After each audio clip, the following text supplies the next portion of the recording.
அன்பர்களே வணக்கம். நாம் இந்த வீடியோ தொகுப்பில் பார்க்க போகிறது என்னென்னாக்கா, ஆண் பெண் வசியம் செய்யும் பூண்டு. அதாவது பூண்டை வச்சு ஒரு ஆணையோ அல்லது ஒரு பெண்ணையோ அல்லது கணவன் மனைவியையோ எப்படி வசியப்படுத்தலாம் அப்படின்றத இந்த வீடியோ தொகுப்பில் முழுமையாக பார்க்க போகிறோம். இது ஒரு தாந்திரிக முறை. சரிங்களா?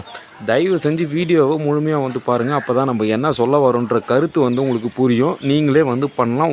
மிக மிக எளிமையான ஒரு முறை. சரிங்களா? இன்னும் நம்மளோட சேனலை நீங்கள் சப்ஸ்கிரைப் பண்ணலை அப்படின்னாக்கா சப்ஸ்கிரைப் பண்ணிக்கோங்க. பக்கத்தில் இருக்க பெல் ஐக்கானை கிளிக் பண்ணிக்கோங்க. தயவு செஞ்சு வீடியோவை முழுமையாக பாருங்கள். சரிங்களா? இப்போ நம்ம வீடியோ தொகுப்புக்குள்ளே போகலாங்க. இந்த தாந்திரிகத்தை பண்ண வேண்டிய நாள் பார்த்திங்கனாக்கா புதன்கிழமை. சரிங்களா? புதன்கிழமை பார்த்திங்கனாக்கா வெள்ளை பூண்டு. சரிங்களா? இப்போ நம்ம சாம்பாருக்கெலாம் போடுறாங்க பார்த்திங்களா, அந்த மாதிரி ஒரு வெள்ளை பூண்டு, ஒரே ஒரு பூண்டு இருந்தாக்கா போதும்.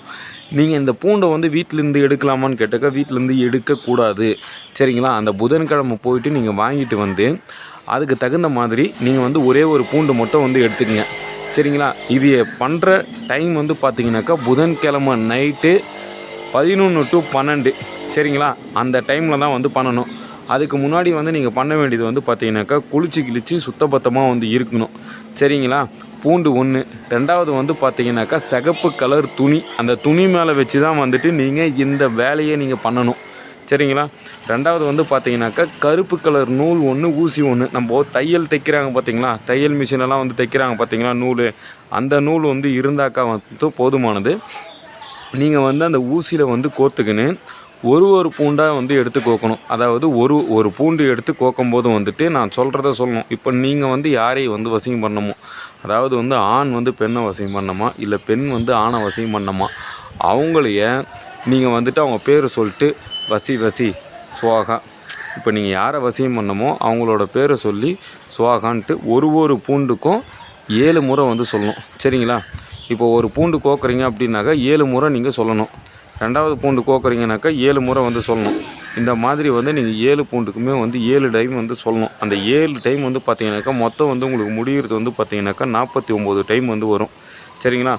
அந்த 49 டைம் நீங்கள் சொல்லி முடிச்சிட்டு பின்னாடி நீங்கள் என்ன பண்ணுறீங்க அப்படின்னாக்கா, இந்த அடுத்த நாள் காலையில் 6 to 7 குரு ஓரம் வரும். சரிங்களா? வியாழக்கிழமை நீங்கள் புதன்கிழமை பண்ணுறீங்க.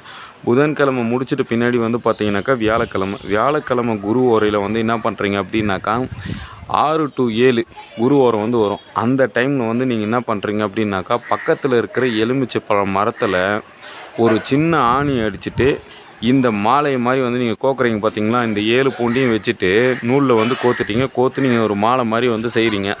அந்த மாலையை எடுத்துகிட்டு போயிட்டு அப்படியே அந்த எலுமிச்சை பழ மரத்தில் மாட்டிட்டு அங்கே நீங்கள் என்ன பண்ணணுன்னாக்கா ஒரு 51 முறை அவங்க பேரை சொல்லிட்டு வசி சுவாகா, அதே மாதிரி 51 முறை சொல்லிவிட்டு அந்த எலுமிச்சை பழ மரத்துக்கு கீழே நீங்கள் உங்களோட கோரிக்கையை, அதாவது ஊதுபத்தியை காட்டிட்டு அங்கே உங்கள் கோரிக்கையை சொல்லி வச்சுட்டு திரும்பி பார்க்காத வந்துடணும்.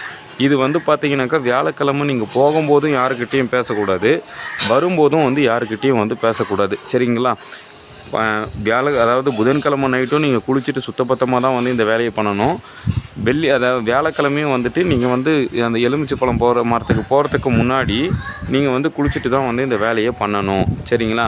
நான் நைட்டு தான் குளிச்சுட்டேன், காலையில் குளிக்க தேவையில்லையா அப்படின்னாக்கா அப்படி கிடையாதுங்க. 2 தடவையும் கண்டிப்பாக குளிக்கணும். இப்படி குளித்தாங்கனாக்கா என்ன ஆகும், அதாவது இந்த பரிகாரத்தை பண்ணாக்கா என்ன ஆகும் அப்படின்னாக்கா 5வது நாள், அதாவது முதல் நாள்லேருந்தே அந்த மாற்றம் தெரியறதுக்கு ஆரம்பிக்கும். 5வது நாள் பார்த்திங்கனாக்கா முழுமையாக உங்கள்கிட்ட சேர்ந்துருவாங்க. இது யாருங்க பண்ணலாம் அப்படின்னாக்கா பிரிந்த காதலன் காதலி ஃபஸ்ட்டு பண்ணலாம். ரெண்டாவது பிரிந்த கணவன் மனைவி, தொழிலாளர்களுக்கு, இல்லைனாக்கா முதலாளிக்கு, இந்த மாதிரி யாருக்கு வேணாலும் பண்ணிக்கலாம். தயவு செஞ்சு நல்ல விஷயத்துக்கு மட்டும் யூஸ் பண்ணுங்கள், கெட்ட விஷயத்துக்கு யூஸ் பண்ணாதீங்க. சரிங்களா? ஏதாச்சும் சந்தேகம் இருந்தாக்கா கீழே கமெண்டில் போடுங்க, நான் பதில் சொல்கிறேன். சரிங்களா? இது போன்ற மாந்திரிக சேவை தேவைப்பட்டாக்கா என்னுடைய நம்பருக்கு கான்டாக்ட் பண்ணுங்கள்.